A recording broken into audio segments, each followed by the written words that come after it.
A short time ago, the United States military began major combat operations in Iran. Our objective is to defend the American people by eliminating imminent threats from the Iranian regime, a vicious group of very hard, terrible people. Its menacing activities directly endanger the United States, our troops, our bases overseas, and our allies throughout the world.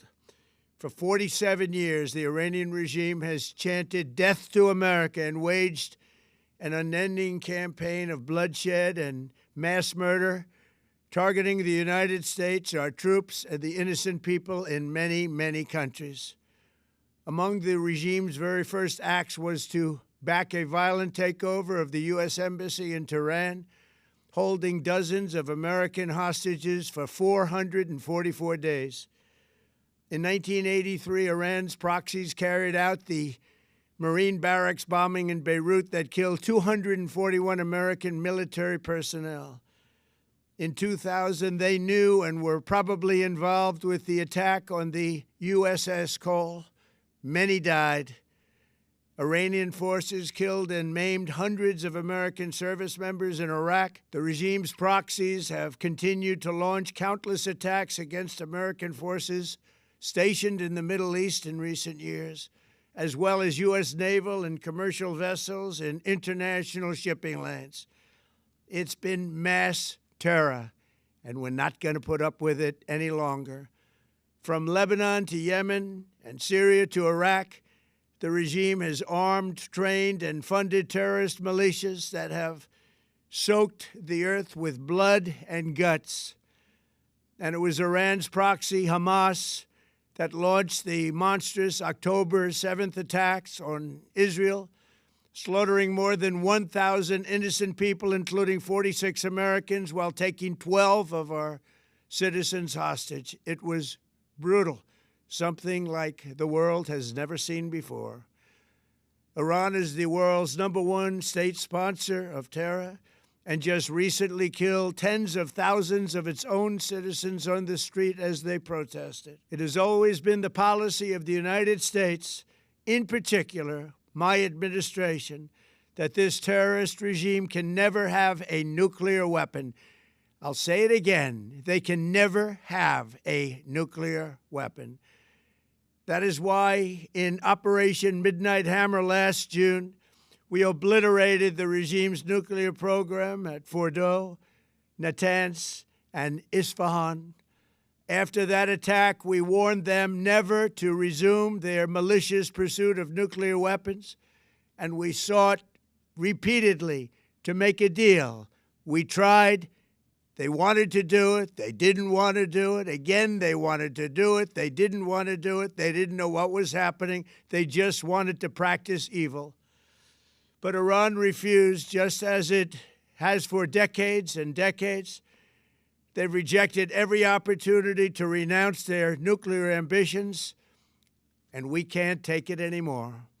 Instead, they attempted to rebuild their nuclear program and to continue developing long-range missiles that can now threaten our very good friends and allies in Europe, our troops stationed overseas, and could soon reach the American homeland.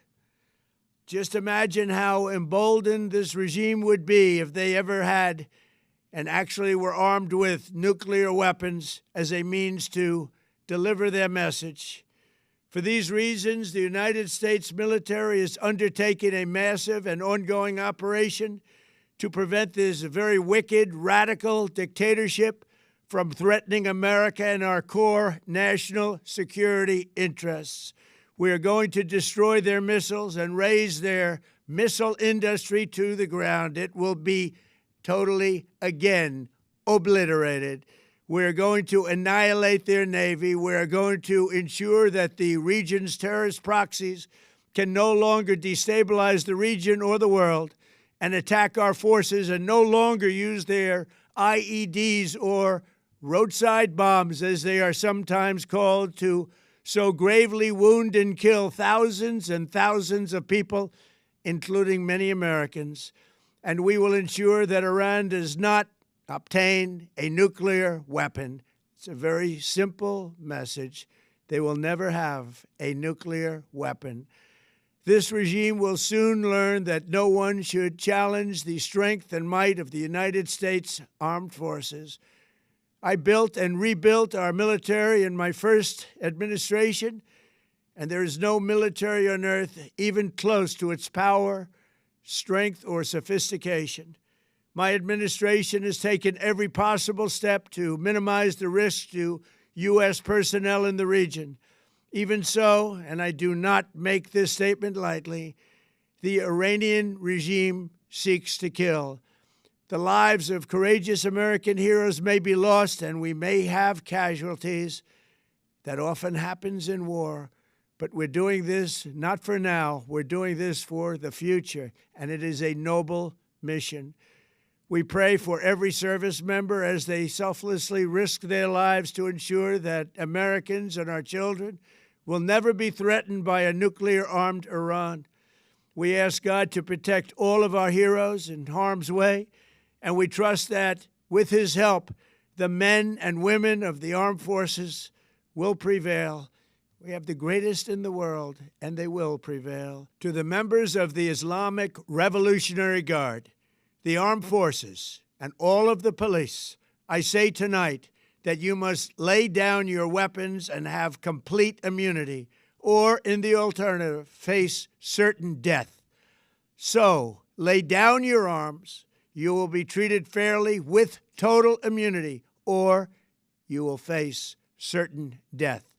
Finally, to the great, proud people of Iran, I say tonight that the hour of your freedom is at hand. Stay sheltered. Don't leave your home. It's very dangerous outside. Bombs will be dropping everywhere. When we are finished, take over your government. It will be yours to take. This will be probably your only chance for generations. For many years, you have asked for America's help, but you never got it. No president was willing to do what I am willing to do tonight. Now you have a president who is giving you what you want. So let's see how you respond. America is backing you with overwhelming strength and devastating force. Now is the time to seize control of your destiny and to unleash the prosperous and glorious future that is close within your reach. This is the moment for action. Do not let it pass. May God bless the brave men and women of America's armed forces. May God bless the United States of America. May God bless you all. Thank you.